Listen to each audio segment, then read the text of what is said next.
Well, good evening, everybody. Thank you for coming.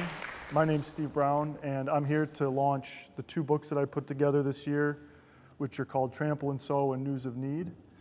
These are poetry collections that have been, in one way or another, 20 years in the making and cover a lot of territory, and I think are really starting off a new chapter in life where I can bring these books out myself through self-publishing, connect with audiences like this through my website and in live readings. This is really a great place to do it. I've spent a lot of time here performing a few years ago, and so the theme tonight is sort of beginnings and journeys. I have with me a book called Fire, which is Fires from Raymond Carver, and the reason I've got this is because in 2006, 2007, I was doing a lot of work in the southeast corner of Ohio, so it's an Amish Appalachian area. And I was staying in a really shabby apartment above a Goodwill in this little town called Coshocton. And I came across this book that had been left in somebody's effects in a box. And it really opened up a whole lot of new potential for me creatively and intellectually to kind of see myself in writing for the first time. I had always written, but I never really thought that it was for me. I thought it was something beyond me and something too complicated and kind of educated for me. And so I want to start with a poem out of it that I think sums up a lot of what I can touch on tonight. If you don't know Raymond Carver, he's an American treasure. I really recommend him. But this is called Drinking While Driving. It's August, and I have not read a book in 6 months, except something called The Retreat from Moscow by Court. Nevertheless, I am happy, riding in a car with my brother and drinking from a pint of Old Crow. We do not have any place in mind to go. We are just driving. If I closed my eyes for a minute, I would be lost. Yet, I could gladly lie down and sleep forever beside this road. My brother nudges me. Any minute now, something will happen. And to me, that just started off a love affair with the ability to speak about really plain things in really plain, direct language. No need for it to sound poetic, no need for it to be over the top. And this was an interesting period in life for me. The town I was in, I was still in graduate school at that point, and I was kind of falling in love with a woman there who was married. And she taught me a lot about, well, love and life, for one thing, but also the creative process of just laying a lot of our own self aside so that we can get out of our own way creatively. And we're still very good friends. So there's a few poems in here that I'll touch on from that, and then I'll get more recent stuff. This first one is called Laundry Night Coshocton, and it's from when I was living in that town. So some of these I'll recite, some of them I'll read, but they're all in these books. Laundry Night Coshocton. Tough guy isn't slow to follow. She takes, "Come here, ugly," because she deserves it. Thinks she deserves it, because there are no other options. She thinks. I want to tender them. Ask her. Know why he grabs her by the jean pockets and snaps her in hip bone to hip bone. She leans back, open throat, laughing, no, saying something unclear to him, like, "Please, Jake." Yes, I get it. And all it would take is for her to say, "Stop looking at me," for pretty Jake to scatter my teeth to corners, like pissed off quarters. Tokens, maybe, unredeemed. Virile beauty remains the most compelling argument mankind has advanced. And more recently, I put these next to each other because this has the laundromat connection. This is called Interlude Kalamazoo. Under the old oaks next to the laundromat, a boy in red shirt and too short pants decapitates gone-to-seed dandelions with a fishing pole. He swings left and right, like a surf, wearied and fading into clouds of chaff. On the block behind him come men down off rented stoops, slow strolling in the heat of midday to the store, green store we call it after its color, giving the small red figure a wide glance. One man leaning on a car roof to conduct window business pauses, points, and laughs at the boy, because we can all see. Now he tells himself the story about who he, warrior, is, who he has vanquished with his sword and who is saved. Transfixed, the boy does not notice the smirking woman, his mother perhaps, after her burdened gaze at him, sitting on the rotten pew that has been bolted down to the front brick of the laundromat since before God. She watches the child admiring his redness, admiring too cold beers floating past in hot hands from Green Store. Then comes the interlude. Sun stops scything, stops saving. The men have vanished, and mother is asleep on her pew. It is a moment within this safety and calm that is not a second, minute, hour, or coordinate, yet we all know that it has arrived. We watch it. The seed tufts of the beheaded flowers drift and swirl, rising in light rays between the old oaks. So, I was originally born in Flint, and I grew up in Metro Detroit and went to college in Detroit. I've had the pleasure to travel pretty widely, and I was fortunate to go to graduate school in Germany, spend 6 years there in the former East. And I just have this love and affinity for places that have been either left out or left behind or pushed out, and the people often that are associated with that, where I've lived, my family, the people that I in a sense come from, the jobs that I've worked over the years, busboy, cook, driver, roofer, carpenter, on and on.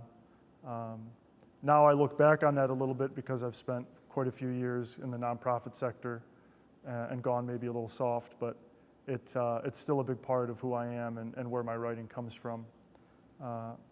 Another one to recite is used vehicle. Went to look at a used car. It was a van, it was a minivan, clean and complete, but blown right the hell out. The man made a level offer. Ma stood by smoking, and had you not called to say, yes, come to New York, I would have forever stayed loaded with what ifs, the echo of, I don't know, your father knows this stuff, ringing in my ears. If your mother raised you, and there's a damn good chance she did, never have her there these days, because childhood slept in minivans. If only you could call your father, she'll say, smoking on the used lot, and not for the last time.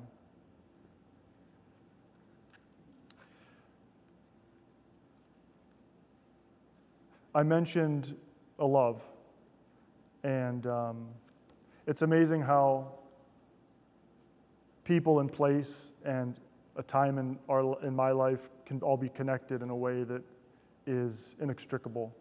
And these poems are from that time, and so they've been worked on for years and years and years, and a little bit on the process of this is, you know, I have published poetry, I've published essays and stories in journals. I did publish a mass market book when I lived in Germany, and what I learned from those experiences was that process really doesn't accomplish much for the writer, and it doesn't connect the writer with the reader, and it doesn't really help the author become all that they can be. And so I made the decision 3 or 4 years ago to publish these books myself. And what's interesting was I already had and had been building over the years, kind of in quiet, all of the skills that I needed to do this. So taking the pictures for the covers, learning how to do layout and design, doing some book publishing for different art catalogs that I had made, even things at my job, just understanding how to put a document together and manage a process from beginning to end. And so that was a real big awareness that what I didn't have to do was wait for people. I didn't have to continually invest my creativity in other people's dreams, and that I could start something. And one of the big fears there is that a beginning means you still have all the work to do. And that's a terrifying feeling if you're in the mindset of kind of living in the future. And I was able to get out of that mindset and just take things one day at a time and one challenge at a time, and just really enjoy the process, which for me has been life-changing, I would say. I feel like I'm kind of on the other side of a big question of what do I do with this writing? I write every day. I've written every day for 20 years. But what of it, you know? I only have so many drawers. I only have so many kind of some days in my mind. And so I feel now like I'm able to bring these books out, to organize these events, and to connect with people in a way that means a lot to me. I hope it means a lot to you. And again, back to the reference to Raymond Carver, you know, when I found that book, I had absolutely no idea who he was. What I did know was that poetry stopped me in my tracks. And I wasn't a frequent reader of poetry, but I sat with that book night after night and just absorbed it. And it occurred to me later was, you know, maybe 5 people had read that book, who knew? But it changed my life. And that's the only standard that I needed to reach was, okay, well, maybe this can be of service to somebody. And that was wonderful to set ego aside and to be able to just enjoy the art and take it for what it is and let the universe do the rest. So a couple more poems from Trample and So. You left your oven burning. You left your oven burning with the door wide open, minus a man on his knees, my head in your oven, right? You say you know exactly when I fell in love with you? No, you don't know. It was the first time I had seen humility in a kitchen. Turns out, your husband hadn't chopped enough wood for 2 people plus some guy he doesn't know from Adam. And you're not supposed to ask drifters to feed your wood stove.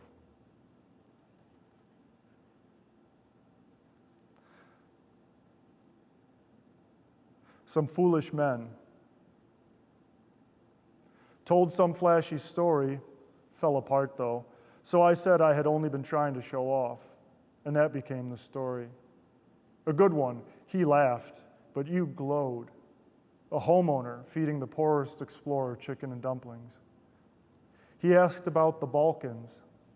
I said, they're still there. Said, buy some bootlegged rakia from an old woman on the side of the road. Mix it with vulgar red Hungarian wine, and you've got yourself an evening.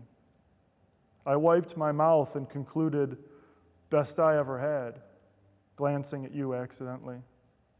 And I couldn't believe he offered me more wine. He must at least know that we are both foolish men.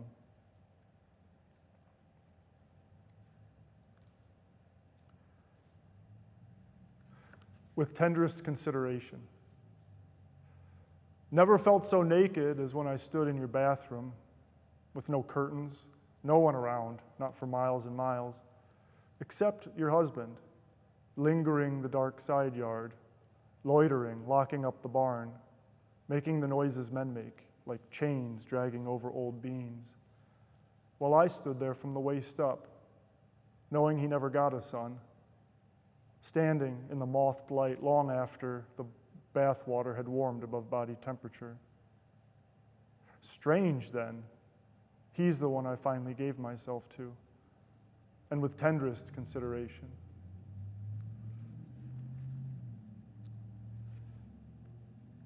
So part of the process is also, it may go without saying, pouring your heart out. And that is something that's maybe hard learned and hard won, but very well worth it for any writer or artist. And these poems, and like I said, that relationship was very, very powerful in helping me develop. And over the years, I've just tried to kind of live up to that. This is another short one called Breathtaken.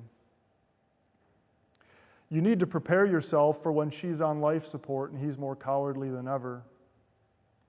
You will want your sister to feel good, so good you will swallow drink or whatever trank thing just to make it stop. So stop. It's okay, you'll quietly agree. She can't hear us still. Still, parts of you feel she deserved it, had it coming. And get real, who doesn't? At least you painted a picture of her future for her to see. Your drinks will taste differently than before, Or at least you'll wonder if we mean it when we yell at loved ones, "You don't need to shout." So, yeah, the way I write is any way I can, frankly. I just write on computer paper, or I put notes in my phone, and they get onto computer paper, and then I just have a stack that revolves through it, draft after draft after draft. Some of them take 5-10 years, really, to finish. Some of them happen almost in a single draft or two. It's just something that's the way it goes, and I celebrate any progress I can make. But I just sort of churn through them, and when I get to a poem and I read it, and it surprises me, and I didn't realize that I had made it, and I can't see anything else to do to it, then it's done. I just don't question it. And so slowly, over this process, it kind of spins off finished work. So they're written, I type them on a typewriter, that lets me edit them more easily, and then when they're done, I put them in a computer, and then they're sort of as kind of dead as they can be. Something about word processing, it's just so easy to move words around that it's toxic to the writing process. There has to be like a physical effort to it so that there's an investment, there's something at stake. When you can just delete and rewrite a word 100 times, the poems become like putty. I don't know how else to describe it. But what I realized over time too was that the poems kind of collected themselves into groups. So News of Need is really, like I said, it's people that I know, people that I live near, people who I know, and just people I've worked with. And the title came from one of the poems, and it said, I think, exactly what it needed to, and so I ran with it. Next year and the year after and the year after, I've got some other collections planned, which will be on topics like, although it sounds trite, love and relationships, nature and gardening, and so those will hopefully be of interest to people to pick up and see, have a unified experience within the book of a type of poem. Yeah, with time, these got a little bit longer. They got a little bit more narrative. And so I'll recite some out of here and then read some longer ones. So the first one's titled, Who Shouldn't Be Scared? Who shouldn't be scared that he was smarter as a boy? At least smart enough to fear his own shadow sometimes, floating a shattered parking lot, one foot in front of the other, his collar already sweat-ruined, meeting some man with powers over the possibilities in his home. For example, supper, even the home itself where he lives, what winter coats he and his kids get, what line they may join, where Methodist ladies smile with gentle old eye contact and dentures, homemaking chili with crackers, brewing coffee next to cookies, nothing more than $1, and the view from the wainscot rectory of seagulls fighting over French fries, but very far from any shore.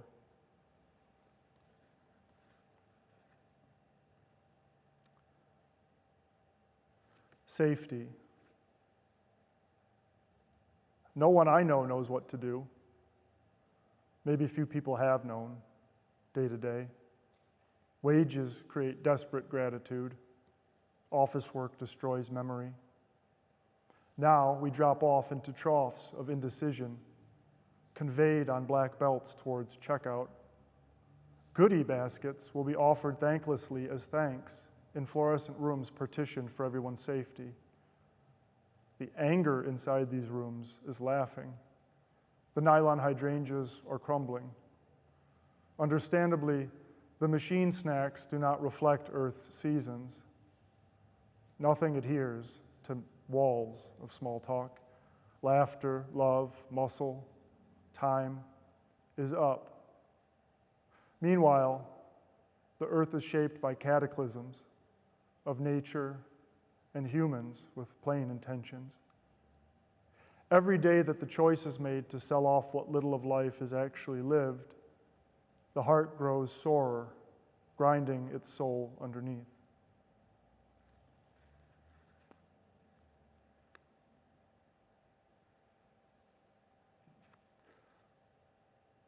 Subway dream.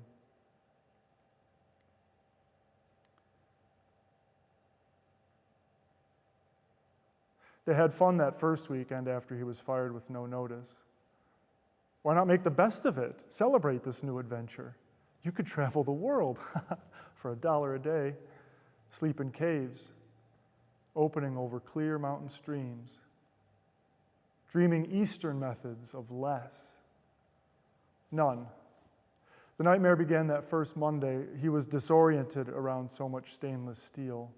After years in offices, he'd gone soft. Is this the power button? Say, boss, is this a microwave or an oven? Then he was in a subway, in a gas station, on a highway. Baggy clown gloves. Yes, sir. Yes, sir. No, sir. Why would a man ever be late to work? That doesn't add up. No, sir. Nothing ever does add up, except the drawer at close, so help you God, and the bin counts on sliced tomatoes, onions, and dead black olive eyes. Look, one website offers lessons to job seekers. Cold sweats are a myth, read the FAQ. No, he thought, no, they are not a myth. Yes, he will tighten the knot around his neck, wearing a smile, regarding his own reflection in the stainless steel that he had not forgotten how to polish, despite many years of moving up, up, up to more and better.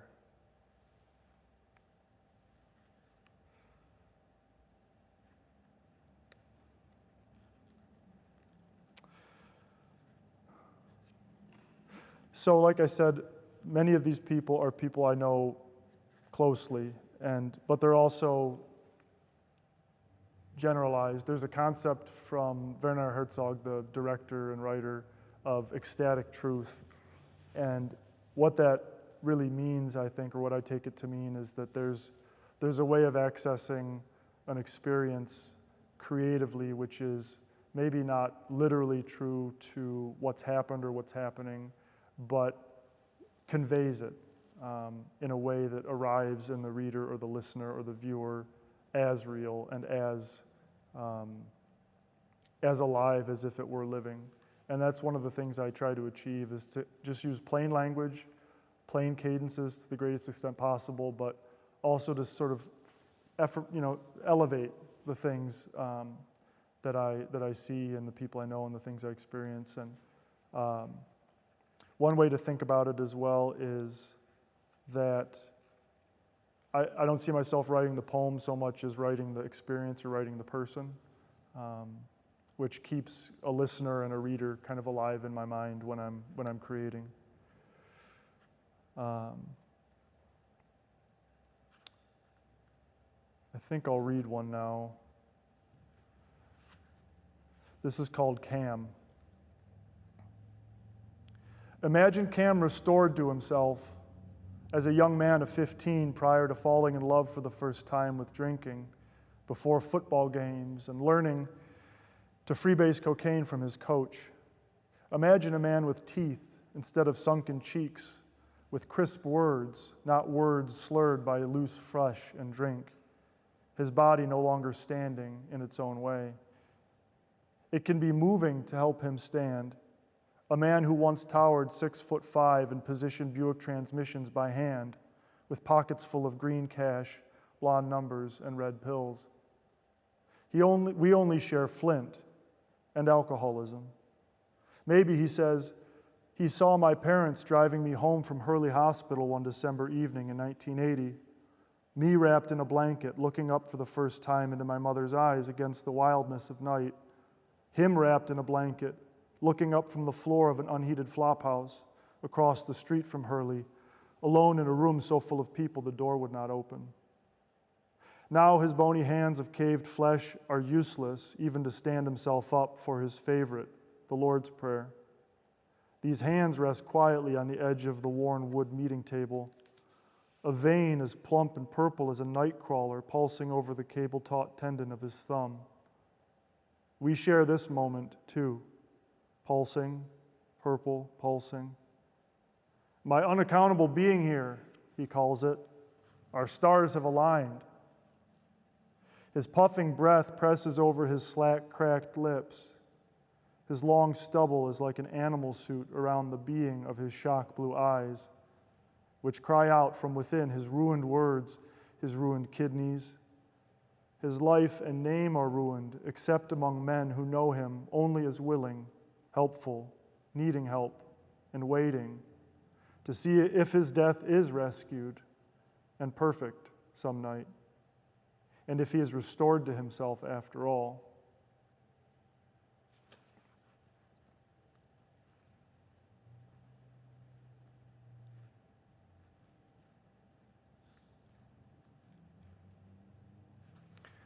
Halfway. There are 2 new hollows in his cheeks, and he smells of fried onions and hasn't had a drink in several days. If he could return to the love of having his wind knocked out of him for the very first time, there might be more to lose. For once, he might make plans based on who he is and was, and not on who he wishes he always had been. In his one small room with bed, table, lamp, and window, his breath is heavy, deep, echoless, and his first paycheck is still 2 weeks away. But it is possible to nourish beasts without food, said some priest when he was groin high to men, still thinking all things worked out. Now he prefers Save-A-Lot because he can take those dumpstered loaves straight to the bank. For fun, he stashes dope in daydreams, wedged in mattress frames, sunk deep in clean, soft, pale carpet next to some abandoned boy's bed. What I think happens, he says, is that one day they call you and they say you're not allowed to live anymore. And buddy, do you mind?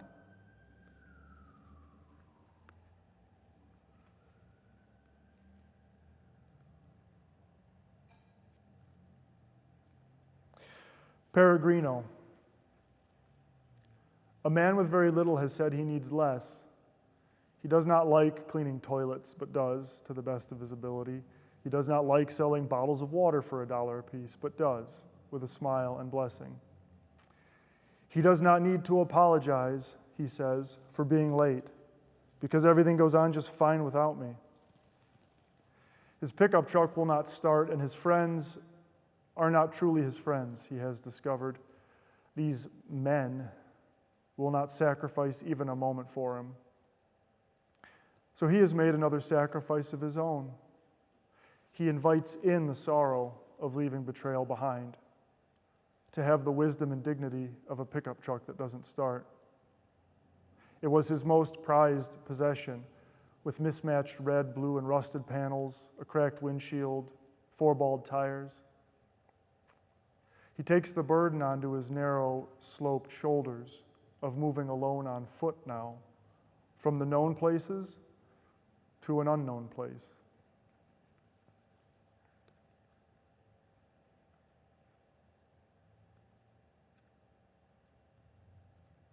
I learned at the first reading that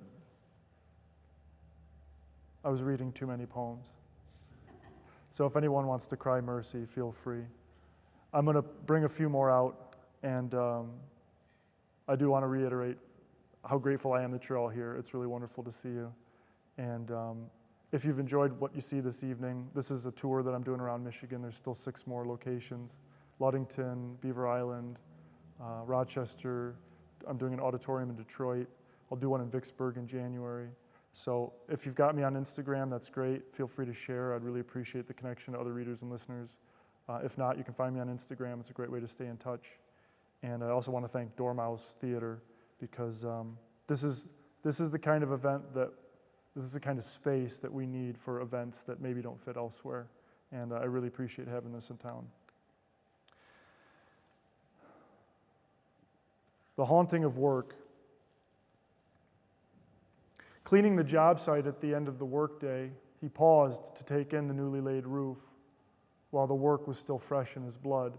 How straight all the courses of shingles were, how clean the edges had been trimmed.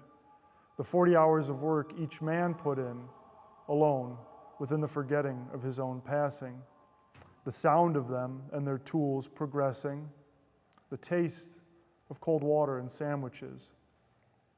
and the way competence seems to maraud, like youth, searching for any anvil. And how haunted the side yard seemed when the job was done and they drove away by the subtle competency of hard workers, smirking almost bashfully to demur when the owner said how thankful she was, thinking that nothing special had occurred except that they had pulled off the old trick again of turning hard work into money, overwhelming the present with past training, bleeding, error, bone learning of the men with their tools and the years left in both that, yes, were limited, like a distracting song sung in the drenched heat of a back-breaking week, because for the love of God, work like this cannot go on forever.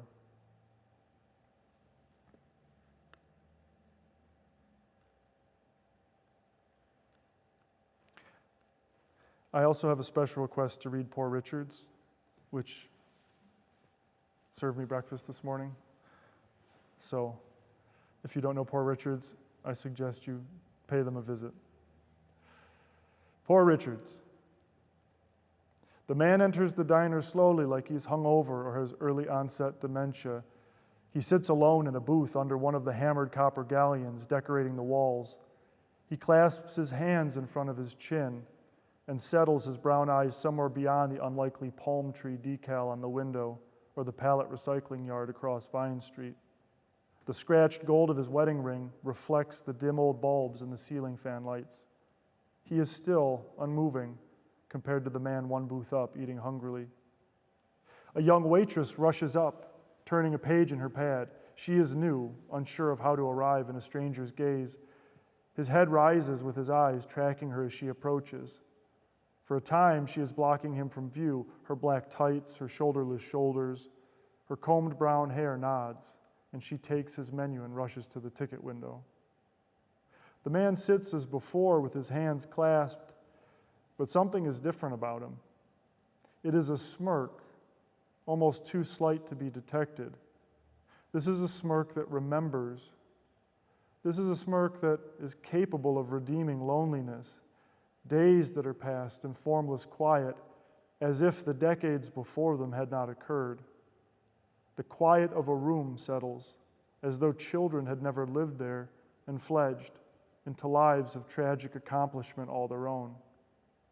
This is a smirk that recalls when he met the woman to whom the ring belongs, whether she is yet living or deceased, and the games played before meeting her, trying for God's sake just to get a girl to notice him.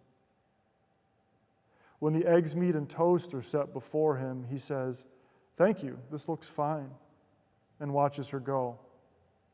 Still smirking, he briefly says grace, then reaches absently to select from the stack of jellies as his brown eyes search the plate for all that is good and miraculous on it.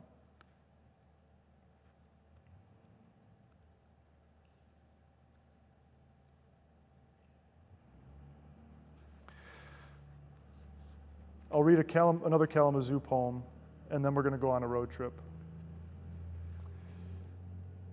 This is titled Point A.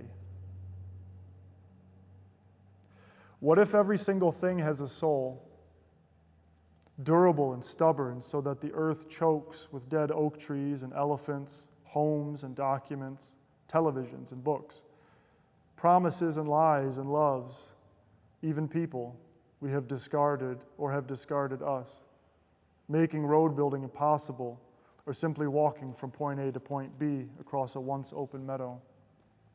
Souls cannot be allowed to retard progress any more than the past can be allowed to prevent the future. For those who cannot afford the homes and yachts and airships needed to survive the future, stilted shacks where forefathers were born and died are foreclosed upon, reallocated, and burned down. There in the ashes, where the righteous live, one encounters breathing hulks, men denied schooling for burden, denied peace for war, anchored by ill hearts, murdered by toil for others. The spirit of history's warm, heaving flank rewards the wonder sleeping in any hand that dares touch her. The purpose of this place clears by torchlight. The choked tunnel of flickering shadows on stone, living stone, appears to beat, slick wet, bacteria red. Offered this ritual, how we would cower, taking a living body into ourselves, giving our living body into another, washing in blood and calling ourselves cleansed. For today, no one is asking. Today, no one is telling. The train still crosses town, shadowed in stowaways. The creek still floods every spring.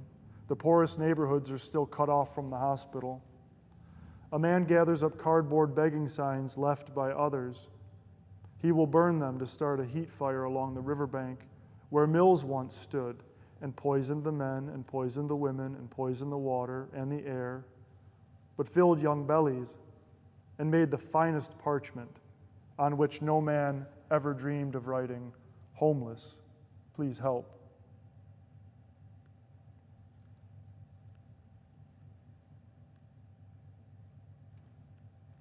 So I spent about 5 years, 6 years commuting from Kalamazoo to Little Rock, where my husband lives, and that took me through just the heart of the Midwest, Illinois, Indiana, Missouri, Kentucky, and into Arkansas. And that was a ritual, month after month, year after year, and I really got embedded mentally in that landscape, and I loved it. I love the Midwest maybe more than any place else I've ever been. It's in me. I don't know how else to say it. And it's a lot of time to think, 13 hours driving alone nonstop. And so quite a bit of interesting writing came out of that. And I'd like to share a few of those pieces to kind of conclude the reading. 4th of July. 4th of July, yellow crop dusting planes do tricks over Interstate 55 in Missouri, as if to disguise their real purpose with pageantry. It works for a while until a trail of chemical spray appears and settles over the fields. One Jason Bean is running for state senate according to stake signs dotting farm ditches. The soy is low and the corn is high, but nothing is visibly flowering. Perhaps he will save the day. Patty's Inn near Portageville has no customers, though quarantine is poorly observed here. Taking a little away from nearly none is generally ruinous, except to the beauty of industrial corn plantations. Only one poplar stands, spreading its branches, clean as bones, into the pale blue yonder. What is your stance on offshoring jobs, Mr. Bean? Do you believe in capital and maintenance reserves? What is your official position on technical education? Your red, white, and blue signs are too small for the specifics of your vision on immigration. We the people have questions. We have minds, as windowless as brick Jehovah's Witness halls. Down the highway come blades of windmills, long and elegant as shin bones, hooked to wheel dollies made just for that purpose. This raises the question of what else today is strong enough to support itself in motion. A nation, a people, a set of principles. A Greyhound bus is broken down on a remote stretch of 55. The black window glass conceals if the passengers sit silently in sweating concern, cursing no cell signal, or if they have already been rescued. Perhaps the bus was cycling home empty because that was most efficient according to management. Perhaps Jason Bean sits alone inside that bus, weeping over a crackling connection to his young wife, having just been informed that he reached his fundraising goal.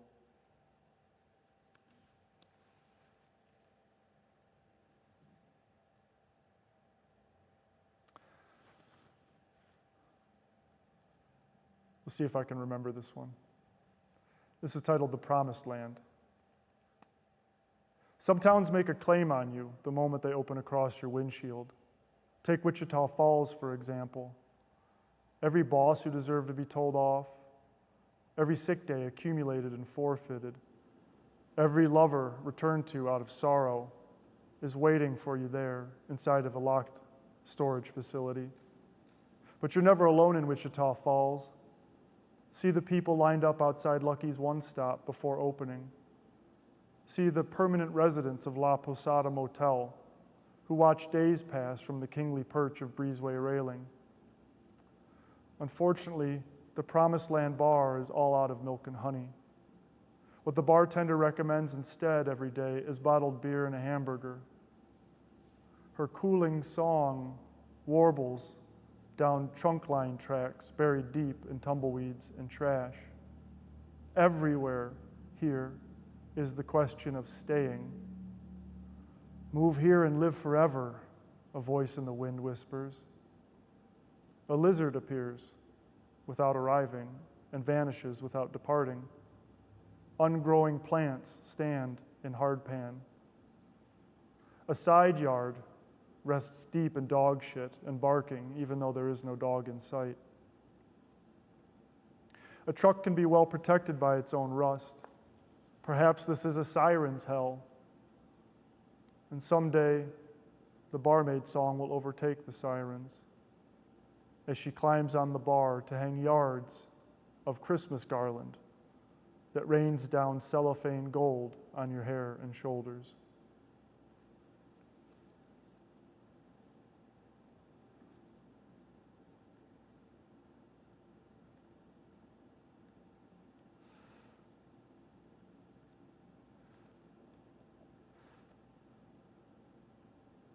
And an Arkansas poem to kind of bring us home.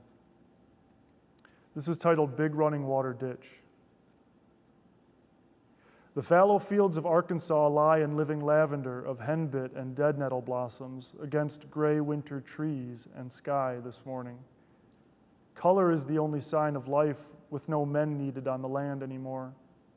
There are green robots named after a man to plow under the blossoms at night. The elimination of man arrives for the first time through extirpation of needing him, even his raw toil.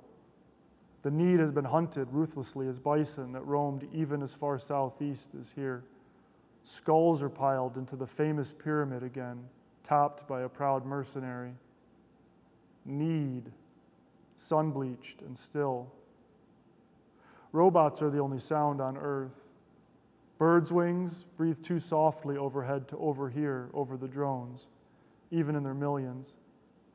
The telephone never rings late Sunday now with news of need that must be filled by men's bodies and once seemed endless as rivers of fowl marking seasons that the 24/7 pulp paper mill cannot mark. They burn the rice fields here, and it is beautiful to see the smoke rolling and cutting winter light. 3 young men dressed in filthy Taco Bell shirts walk along the county highway to work in Pocahontas, pausing to watch the fire line advance toward their greasy black sneakers in a flameless veil of warbling heat. The vast field shimmers under fresh ash, fluxing now silver, now black, now silver, to the distant tree line.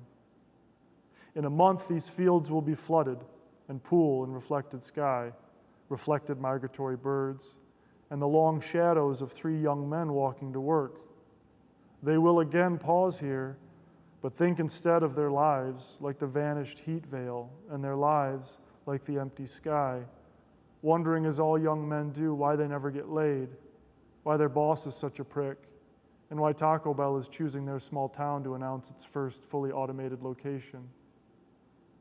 Starlings rise as thick as house fire smoke to form rivers along the county highway. They compress and explode in sardine millions to settle back where they started near the muddy creek named Big Running Water Ditch. Nearby, cotton bolls fallen from autumn transports lie entangled in the ratty verge of grass and wild okra. Here, mile after mile, is lost enough fiber for many families' pants and shirts, bedding and blankets. It blows in the wind from harvesters and balers. Surely there is enough to weave just one respectable tablecloth on which to present a feast of real food for 3 young families.